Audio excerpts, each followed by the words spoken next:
Hello everyone, my name is Raging Raven and welcome to the first ever product review on my channel. As well at the same time, I figured to revamp my channel in 2020 and as well at the same time get back into Yu-Gi-Oh content, I figured out doing a product review of the latest set released in Yu-Gi-Oh would be possibly the smartest idea. Since the newest set for us released here in the TCG is Legendary Duelist Magical Hero, I figured it would be a suitable place to start off with that.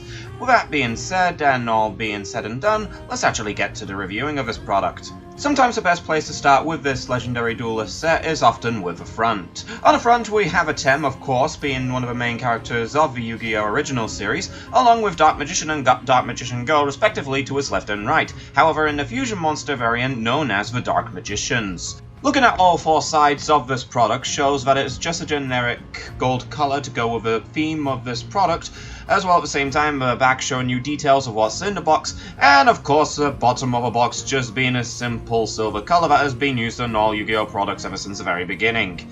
The top of the box is the main aspect, but when it opens out, it really misses the mark, primarily because of the fact that the Dark Magician's staff and the Dark Magician's hat doesn't continue forward like other characters and other boss monsters of the set or cover monsters of the set has done so in the past.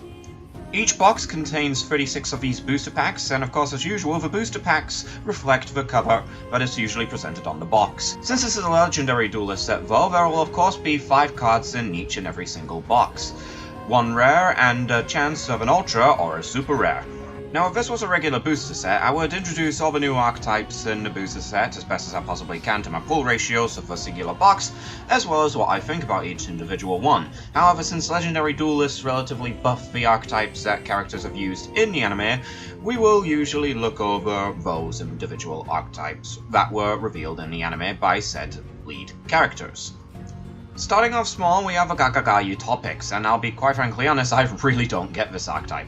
I get the Utopics through and through and what they're supposed to do, I get the Utopia package through and through and what they are supposed to do, but the Gagagas I just usually have a hard time, primarily because at first Gagagas should be working with themselves, but because of the way that Yuma presented himself in Yu-Gi-Oh! Zale, or Zexal if you're watching it in the English, he will use the assortment of Dododos, Go-Go-Go's, and Zubabas to go along with them. It's a little bit of a name fiasco fest that I really don't want to get into. Next up is Yuya's deck mechanic and his pendulum mechanic. Yuya's pendulum mechanic has of course caused a whole massacre of meta-defying pendulum-based decks throughout the years, but with this new Odd Eyes card I feel like it's kinda weird. The new Smile action is a little bit bizarre, but the rare I'll get into momentarily. A sleeper choice in my opinion for the set is of course Yusei's Synchron deck.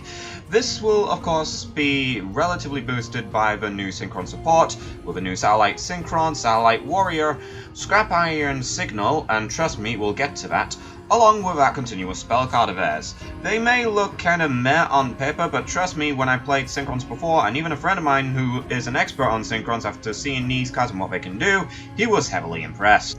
The penultimate one is Jaden Yuki's, and even though it's a penultimate one, it is still one of the better ones to come out of these sets. This set, I've only pulled out one of the 2 cards used for the formula, but I will not deny that it is a good card nonetheless. Trust me when I say this, if you're a hero player, this is a set you definitely want to keep your eye on. Finally, we have Dark Magician support, and trust me when I say this support is ludicrous. However, unfortunately, it may fall victim to the use in multiple decks sort of clause, as the monster itself really works with other decks like Spiral a whole lot more better. That being said, there are some reprints in this set that are actually not half bad reprints, especially one in particular that I'll get to very soon. Apologies for the dreadful lighting ahead of time, but these were the super rares that I pulled. The main one in particular I want to talk about is of course the Apprentice Illusion Magician. Whilst this set does have a titular and very stupid anime reference card, and of course honestly Neos is not a very hard card to get by, Apprentice Illusion Magician was. Seeing as that it was printed argumentatively once in a legal set, it's of course very nice to finally get a hold of this card. And finally, these were the ultra rares I pulled: Liquidant, Synchron Chase, and of course the Dark Magician stuff being Soul Servant, the Dark Magicians, and of course the card that no one will ever buy off of me. I figured whilst I'm ahead of time, I might as well just tell you about 2 sleeper cards, one of which in particular is the ridiculous Scrap Iron Signal, the counter trap card that is of course used for Synchrons. Now at first face value, you may be thinking to yourself, this doesn't seem like that much of a good card in the first place. It's ridiculously situational, and it won't even seem that much play in the first place. That is where you will be wrong. Here's why. Whilst Ultimaya Zulkin may be face up on the field from you special summoning it in Master Rule 2020, as soon as Scrap Iron Signal will set, it will trigger the effect of Ultimaya Zulkin, giving you a Crystal Wing. Now here's where the things start to get very, very interesting, because Crystal Wing's negation effect is a soft once per turn rather than a hard once per turn. However, he requires a non-tuner Synchro Monster, and what does Scrap Iron Signal require in order to activate a Synchro Monster that has used a Synchro Monster as its material? Thanks to this and Ultimaya Zulkin, it practically will give you 3 negates thanks to just this one singular card. The other card I want to talk about as well is this Performer Pal pop-up.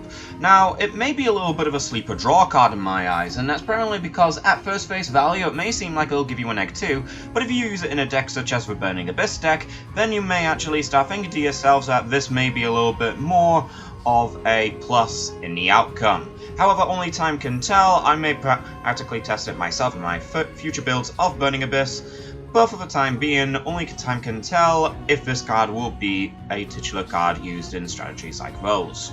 Whilst I was unsuccessful in pulling Sunrise, Liquid Soldier is definitely a key chase card for hero players to get nonetheless, and the Dark Magician support I already said is ridiculous, but it's even more ridiculous in decks such as Spiral.